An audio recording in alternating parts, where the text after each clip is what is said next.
Dr. Craig, we want to discuss some of the recent debates that you've had. And in this debate with Dr. Stinger that we just did a podcast on, you mentioned the ontological argument, that you used that argument.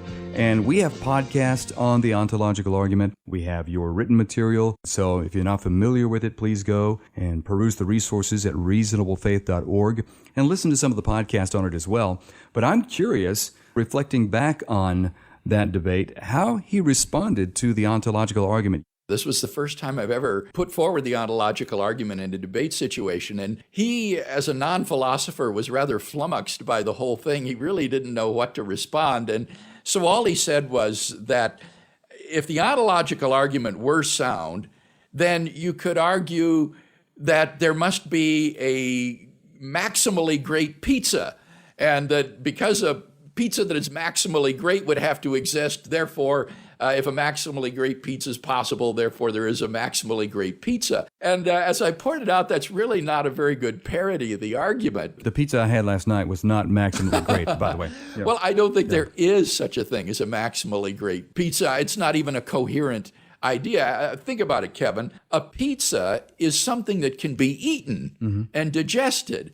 And therefore, it cannot be metaphysically necessary. The idea of a metaphysically necessary pizza is just a logically incoherent idea. Isn't this an old response? What was it, the maximally great island? Sure, that's exactly right. This is an attempt, you try to parody the argument by saying that if it is sound, then it would lead to absurd conclusions like there is a maximally great island. Coconut trees and beautiful beaches and things like exactly. that. Exactly. And in this case, a maximally great pizza, whatever that might be. And the problem with the attempts to parody the argument is that the thing that is being used usually turns out to be plainly logically incoherent.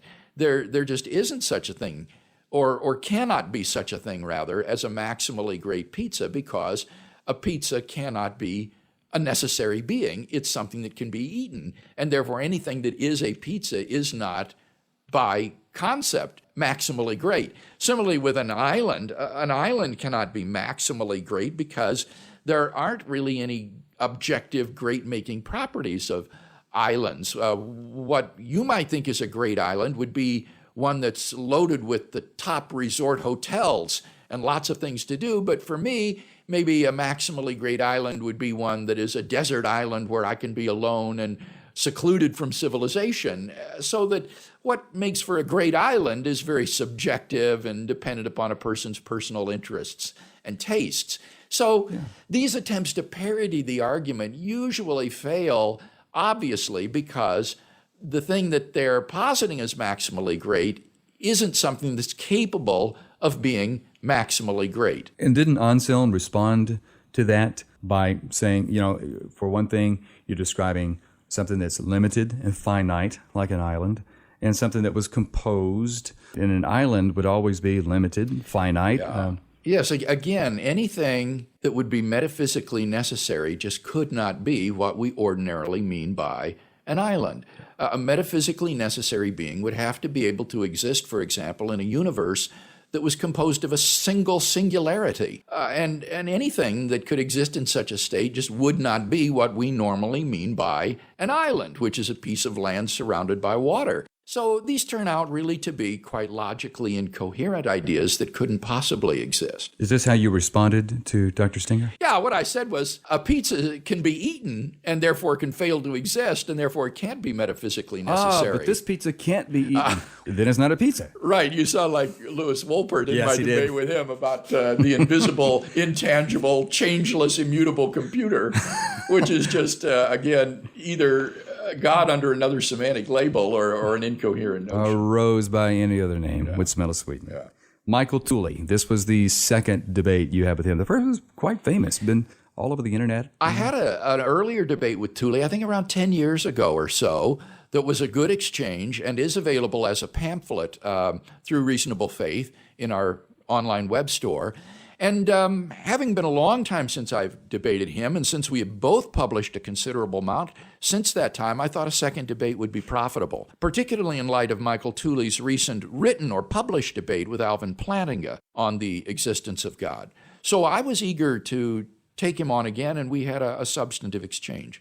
The subject of this debate was, is God real? That was a result of the local organizers wanting that title. It really was the same debate as Does God Exist? But I think they thought that the title Is God Real maybe would connect with students better. What was his major argument? I think he really bases the non-existence of God on evils in the world. That's right, on instances of terrible suffering, which he thinks it would be wrong for God to permit. And so he uses, for example, the Lisbon earthquake as an example of a horrible case of suffering which it would be wrong for God to permit, and therefore it's likely, probable that God does not exist, since this thing did happen. Was your response basically dealing with the problem of evil? Yes, because this was, as I anticipated, the centerpiece of his case, I studied in some detail his book with Alvin Plantinga, where he develops this argument in great detail, and prepared my responses based on that. And just as I expected, this was the version of the argument then that he gave in the debate. And as Plantinga points out in his book, Tooley has, in a sense, done the theist a tremendous service, because he has developed the argument from evil with such detail and such care that if it fails, it is very unlikely that anybody else is going to come up with a better version of it. So if Tooley's argument fails, it makes it very likely that the evidential or probabilistic version of the problem of evil won't go through. And Plantinga is convinced, and I am also convinced, that Tooley's case doesn't go through in the end. You commented on the debate that he's very familiar with your work, and so he prepared, and that made him perhaps maybe a little inflexible, because really debates involve how you're going to respond to the rebuttals, and you can't really predict those. Yes, this was very unfortunate.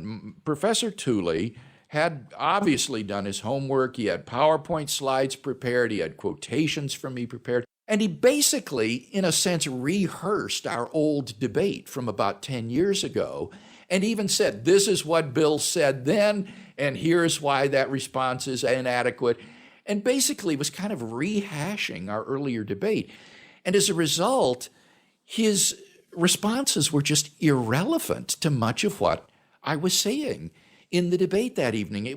I felt as though I weren't even there. It was a very strange feeling, because Tooley just got up and gave 4 canned speeches that were all prepared in advance, and it was as though I were a ghost, that I wasn't even there, that I hadn't said anything, so that all it was a 4-part monologue by Professor Tooley that really failed to engage with my arguments or my responses to him, particularly to his version of the problem of evil, which I attacked on multiple grounds, and which he just didn't care to respond to. If you go to reasonablefaith.org and go to our newsletter section, you can see more on this debate. Just go to April of 2010, newsletter from April 2010 at reasonablefaith.org, and you've got a link that shows your critique to his argument. It brings me to ask, what can lay people take from this debate? What is it about his argument that deals with the evils in the world that we need to be aware of and able to think about and respond to? I think one of the things to take away from the debate is that it is highly presumptuous when some bad thing happens to us, when some instance of suffering enters our lives. It is highly presumptuous to say it would be wrong for God to allow that to happen. I don't think we can say that with any sort of confidence for a number of reasons. One reason is that God has certain rights that we don't have. For example, he has the right over life and death. If he wants to take my life right now, that's within his prerogative. And yet I don't have that right. I wouldn't have the right just to end another person's life arbitrarily.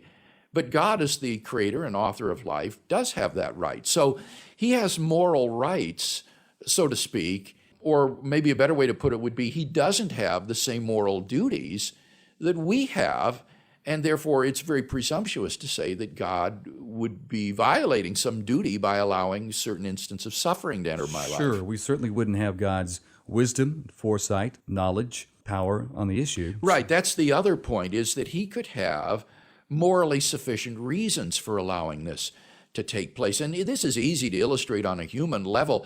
Think of the commander at D-Day who told these GIs to take the Pointe du Hoc on the beach where there was a German machine gun nest overlooking the beach. These men had to climb this cliff right into the face of German fire, knowing that many of them would be killed. They were charging right into the guns.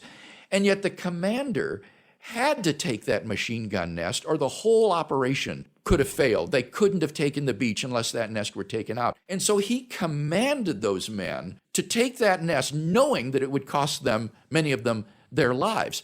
Well, he didn't do a wrong thing in doing that, because he had morally sufficient reasons for commanding them to do something that meant terrible suffering and even death for many of them. And similarly, God can allow suffering to come into our lives because he has overriding morally sufficient reasons for permitting this to happen. Reasons that we may not be in any way privy to, because they might not emerge until hundreds of years from now, or maybe even in another country, or in a way that is so complex that we couldn't even begin to conceive of the causal connections between what we suffer and God's overriding morally sufficient reason. So when an atheist like Tooley says, it would be wrong for God to permit the Lisbon earthquake, I think he is making a moral judgment which is simply beyond our capacities to be warranted in making. What a huge burden of proof that you're going to try to bear if you're going to say God could not possibly have sufficient reasons for allowing this to happen. Or even more modestly, Kevin, to say God probably doesn't have a morally sufficient reason for allowing this. I don't think that you're anywhere in a position to make those kinds of probability judgments. I notice that this is an internal question. I guess it would be an attempt to disprove God by showing it internally inconsistent. Well, I think that there's a difference among how philosophers understand this version of the problem of evil. I do think that ultimately it is an internal problem, in the sense that the atheist is saying that the Christian holds to beliefs which are improbable relative to one another. For example, the Christian holds that there is a God who is all loving, all good, and all powerful, and yet he holds that there are terrible moral evils in the world, like the Lisbon earthquake, and that these beliefs are improbable with respect to each other. And therefore, there's this sort of internal problem for the Christian. And for that reason, I think the Christian is quite within his right to appeal to various Christian doctrines like immortality beyond the grave, like God's purpose for human history not being human happiness in this life, but rather the knowledge of God, which may warrant allowing enormous amounts of suffering in the world in order to maximize the knowledge of God in this world. Christian doctrines like the fall of man into sin, where people are under a spiritual darkness that has alienated them from God and leaves them in terrible moral evil, and God allows this human depravity to run its course. All of these Christian doctrines, if true, greatly increase the probability of the coexistence of God and suffering in the world. So if the atheist is alleging there's some sort of internal improbability within the Christian worldview, he will have to show that those beliefs are improbable, that those doctrines are improbable. It's not up to us as Christians to show that they're probable. All we need to show is that given this view of Christian theism, it's not at all surprising that the world should be suffused with natural and moral evil. And it's in that sense, I think, an internal problem. Now, there are other versions of the problem of evil that are external to the Christian worldview, but I don't think this is one of them. I noticed that some of my atheist friends were backing off of the word evil because they were called to task so often on, how can you say something is evil? In a natural world, naturalistic world, natural worldview, is there even any such thing as evil? So they started using the word harm. Right. The argument from and harm. I think that's a better move on the atheist part. I don't think that the atheist can consistently push a problem of evil, because it's impossible, I think, on a naturalistic worldview to define an objective difference between good and evil. So I think what the atheist needs to do is to press the problem of suffering And that's the way Tooley frames his argument. He doesn't say that the Lisbon earthquake was bad. He doesn't make a moral judgment on the quake itself. He just says it involves intense suffering. And then where he makes his move is to say it would be wrong of God to permit this suffering. So it's a subtle argument. He's not saying the Lisbon earthquake was bad per se, but he's saying what's wrong here, what is evil, is to permit it to happen. And so that's where we need to engage him. Why, Professor Tooley, should we think that God's permitting the Lisbon earthquake would be a morally wrong act on God's part? And I don't think he can justify that for many reasons, among which are the two I've mentioned, namely that God may well have different prerogatives that we have, and therefore it wouldn't be wrong for him to permit. And then secondly, he may have overriding morally sufficient reasons for allowing it that we don't discern, and therefore we can't say with any confidence that it would be wrong to permit the Lisbon earthquake on God's part. Well, thank you so much for listening to Reasonable Faith, and we'll be adding new podcasts each week, so be sure you come back.